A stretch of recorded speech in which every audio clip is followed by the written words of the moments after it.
Hindi ko alam na iti-take over ni Miss Kay at Madam Divina yung Villa Lunas team.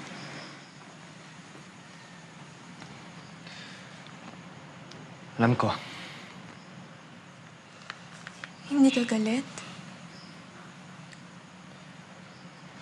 Mas galit ako sa sarili ko. Alam ko hindi ko naman kasalanan na traidor si Suarez. Pero inisip ko lang kung si Papa yung CEO, hindi siguro mangyayari to. Hindi nga. Ipaglalaban niya yung kumpanya. Hanggang sa mabankrupt at magsara. At mawala ng trabaho lahat ng empleyado niyo. Bakit pagkasama kita laging umagaan yung loob ko? Dahil mahal kita? Hindi nito kailangan sirain ng planong mamatay ulit ang negosyo. Magagawa mo pa rin yun. Makapagsimula ka ulit. Pero, hindi mo magagawa yun ng gutom. Kaya halika na. Kumain ka na. May dala akong dinner.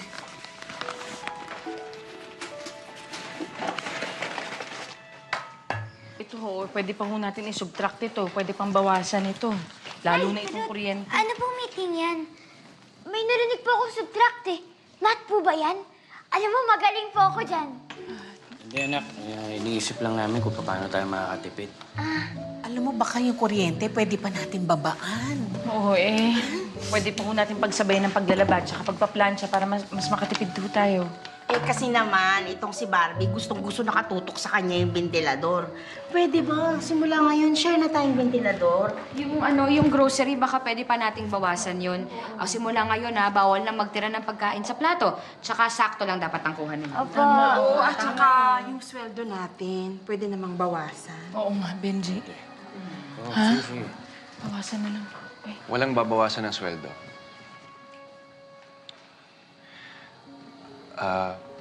Kailangan niya ng mga pamilya niyo.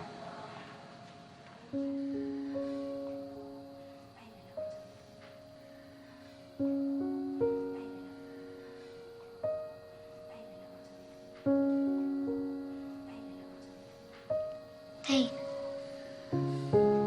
yung allowance ko po.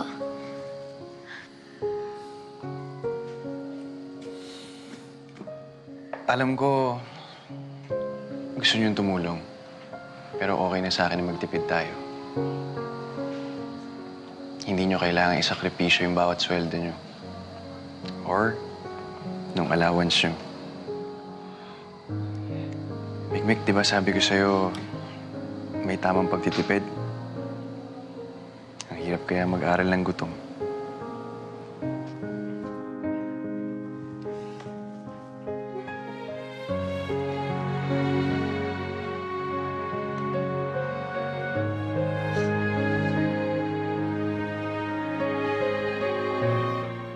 Pasok na po, kuya. Pakidala na lang din, ha? Sige po. Anong meron? May General Assembly raw. Gusto daw tayong ma-meet ni Ma'am Divina ng personal. Sus, para ano? Para paikutin yung ulo natin? Uy! Baka marinig ka. Mamaya na yun. Nandito na siya mamaya. I'll feel about just 2 months. Just relax na siya. Yeah? I just found out na magtatayo ng bagong negosyo ang mga Villaluna. Construction. Why is it so hard for them to accept? Natalo na sila. Oh, well. Pamukhaan na lang natin sa kanila. Do we know kung sino mga investors ang nilalapitan nila? I'll find out. Okay, everyone, can I have your attention, please? Let us all welcome to our family the new chairman of Villa Luna Steel, Mrs. Divina Salvador.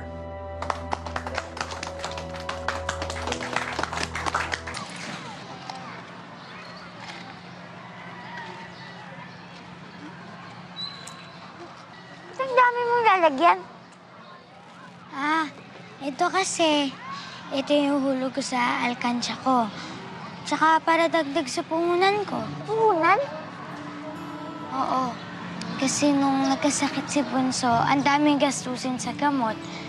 Kaya naisipan ko magbenta ng banana Q. Pero di ba may banana Q na sa kantin natin? Kaya nga ako nag-iisip kung ano pwede ko ibenta. Ano bang alam mo?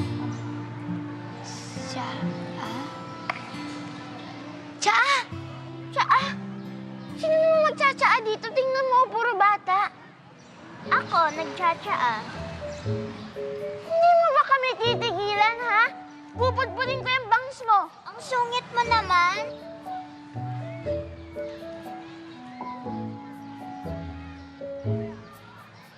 Eddie juice. Malunggay juice. Marunong ka? Di aaralin. Pwede naman. Oh, asan yung kape ko? Bawal sa inyo. Ginawa pa akong matanda nito. Totoo namang matanda kayo eh. Umalis ka nga dyan. Naalibadbaran ako sa'yo eh.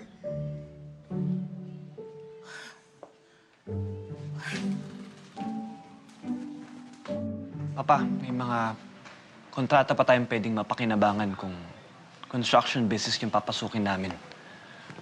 At least mas kabisado natin yung... Natin?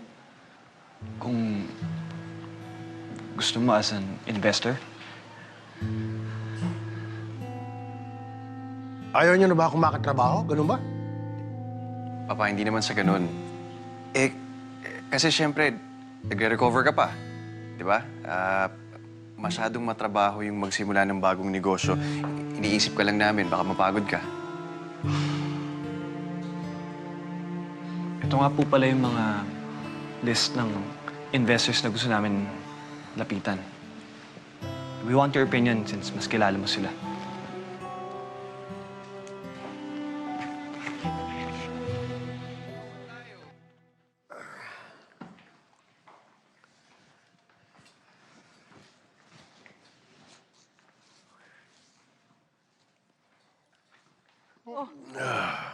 Hindi pa po ba kayo matutulog? Ikaw, hindi ka pa ba alis? Alam niyo ho, Tigilan mo na ngayong pamumumpum sa akin. Baka mamaya mas matanda ka pa sa akin eh.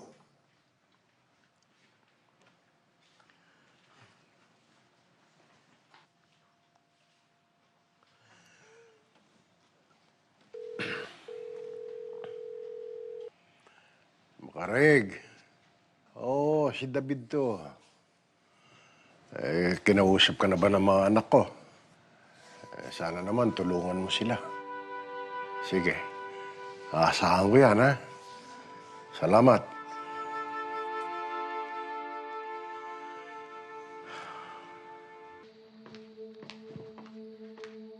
I can't believe that you're encouraging her friendship with Mikmik.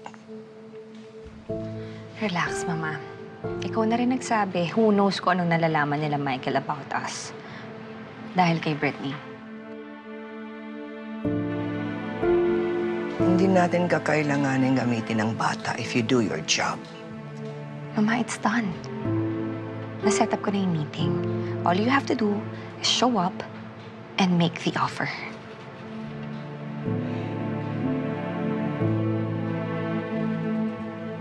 Yeah. Good. Ay, ang sabi niyo lang po, huwag ko tatanggihan yung allowance ko. Wala naman po kayong sinabi na bawal ako mag-business eh. Anak, pag-aaral dapat ang priority mo, hindi yung mga kung ano-ano. Jobs, ano pa ginagawa natin dito para tayo mga chismoso? Shh! Huwag ka maingay. Dikit na dikit yung tenga mo dyan, kunyari ka pa. Basta, ayoko napapagod ka. Isa pa, hindi mo kailangan gawin to. Pero tay, gusto ko ho talaga eh. Parang kami po ni Bunso nun. Tulungan po kami sa pagbebenta ng banana Q. Banana Q? Ba't kayo nagbibenta ng banana Q? Hati po kasi kami ni Bunso sa pinagbebentahan nun. Para po makabili ng gamot niya.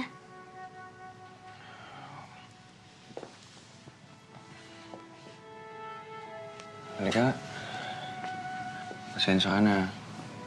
Wala ako sa tabi niyo nun, hindi ko kayo natulungan. Magkasama naman po kami ni Bunso nun eh. Partners po kami sa lahat. Di po ba partners din tayo? Sige na. Pero sa isang kondisyon, tulungan mo akong mamili ng susuot ko bukas. Meron kaming importanteng meeting ni Tito James mo. Yun lang naman pala, Tay eh. Gusto niyo ipagplansya ko pa po kayo ng damit? Tsaka, Tay, maligo ho kayo. Baka umamoy sa meeting ang kilikili niyo. Mabaho po yung amoy sabila. Uy!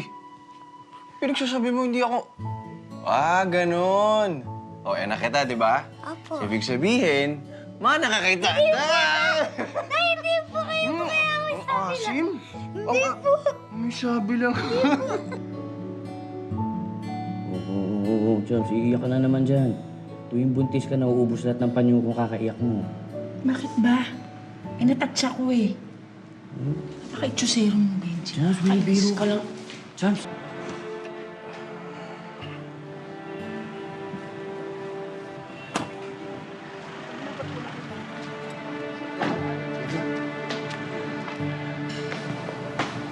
Bibing. Anong ginagawa mo? Huwag ka nang pumasok dito.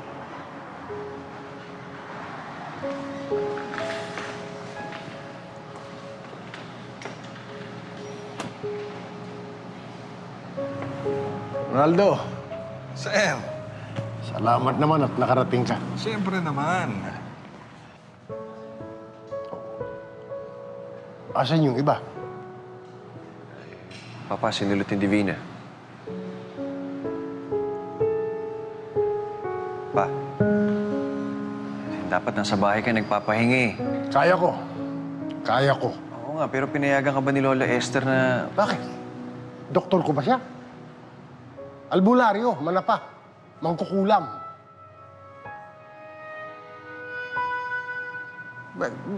Kaya nga, bakit ba parang pinagtatabuyan niyo ako? Kung gusto nila, doon sila. Kay Divina, doon sila. Kaya nating apat to. Kaya ko kayo. Sir, hindi sa pinagtatabuyan namin kayo. Eh, alam niyo naman, bawal sa inyo ma-stress. Kaya, hahatid ko na po kayo. Halika na. Halika na po, sir. Kami na po ang bahala mag-usap nila, James.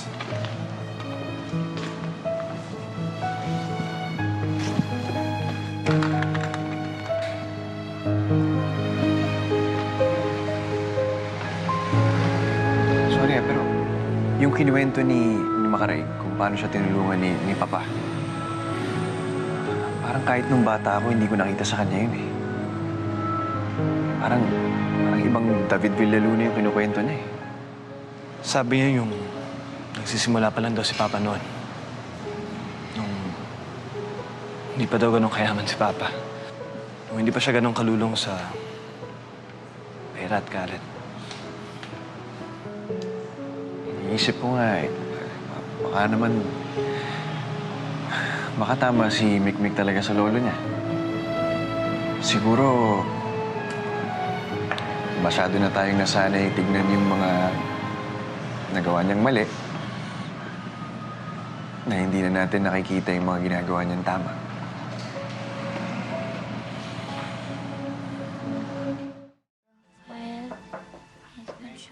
Pa? Wah, sipag naman talaga ng anak ko. Ano ba pinag-aaralan mo? Baka makatulong si tatay. Ito po tayo. Consumer... Bakit ito pinag-aaralan mo pag matanda lang to? Ang bata-bata mo pa, baka mabaliw kasi yung nagbigay sa'yo niyan. Si Lolo po.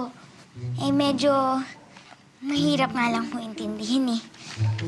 Eh, ganun talaga. Bakit kanyang binigyan yan? Eh, nagpapatulong ho kasi ako para sa business ko. Yan nga ba sinasabi ko eh. Bakit sa kanya? Eh, nandito naman ako. Eh, busy po kasi kayo eh. Tsaka parang natutuwa naman po siya kapag tinuturuan niya ako. Eh, wala namang hindi matutuwa pag kasama ka eh. Ay, tay, yung juice ko po pala, yung mga tinitinda ko, ayaw nila. Nak, baka kasi dahil doon ka sa school nagbebenta, di ba puro bata doon? Ayaw nila sa gulay. Iyan din po yung sinabi ni Lolo eh. Mabuti kaya ang gulay para sa lahat. Tama ka naman. Pero si lolo mo kasi nagturo sa akin noon. Ganito na lang. Bakit hindi mo simulan magbenta muna dito sa subdivision natin? Diyan sa mga kapitbahay. Nang sa ganun, hindi lang mga bata yung bibili sa'yo. Ay, sige, tay. Bukas sa bukas maglalako na po ako, ah. Oh, teka lang. Umupo ka dyan. Saan ka pupunta? Hindi mo pa ako niyayakap. Eh, tay, gagawa na po ako ng bagong timpla ng juice. Yung mas masarap. Ay, nako. Ang bata-bata pa lang, puro business na. Paano pag malaki ka na, wala ka ng oras kay tatay? Tay, imposible po yan. May tamang fractions na po ako para sa atin. 1/4 para sa pag-aaral, 1/4 para sa pagbibusiness, at 1/2 para kay tatay. Ang galing naman ng anak ko. Siopaw bolera. Ay, tay, siopaw pala. Sige, 1/4 para sa pag-aaral, 1/2 para sa pagbibusiness, at 1/4 para kay tatay. Ano naman ganun? Ito naman, di ka makabiro eh. Sige, okay na ako dun sa una. Thank you so much for watching. To watch the recap of Nang Ngumiti ang Langit, subscribe to ABS-CBN Entertainment YouTube channel and click the I button.